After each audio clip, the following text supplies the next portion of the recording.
Today we are going to write the program to count the vowels in a string. So vowels na என்னது? First characters such as A, E, I, O, U. இது lower case. In upper case, capital A, capital E, capital I, capital O, capital U. This is called as lower case. இது வந்துட்டு upper case. So இது மூலமா தான் நம்ம வந்துட்டு இந்த ப்ரோக்ராமை ரைட் பண்ண போறோம். First text is equal to input enter a string. So நான் ஒரு input வந்துட்டு apple கொடுக்குறேன். So this is my input string. Initial count ஓட value 0 இருக்கு. That is number of vowels is equal to 0.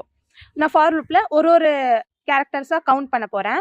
So first transversalக்கு நான் A எடுக்கும்போது character is equal to A or போட்டிருக்கனால even a single condition is true, the statement will be true, so that it will execute count is equal to count plus 1.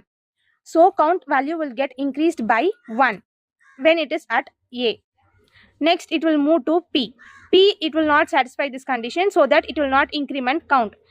Next, P க்கு போகும், அதுக்கப்புறம் L போகும், அதுக்கப்புறம் E போகும். So again, condition for E will be satisfied. அதனால count value will be getting incremented to 2. Now, the output will be number of vowels வந்துட்டு எத்தனை இருக்கும்னா 2.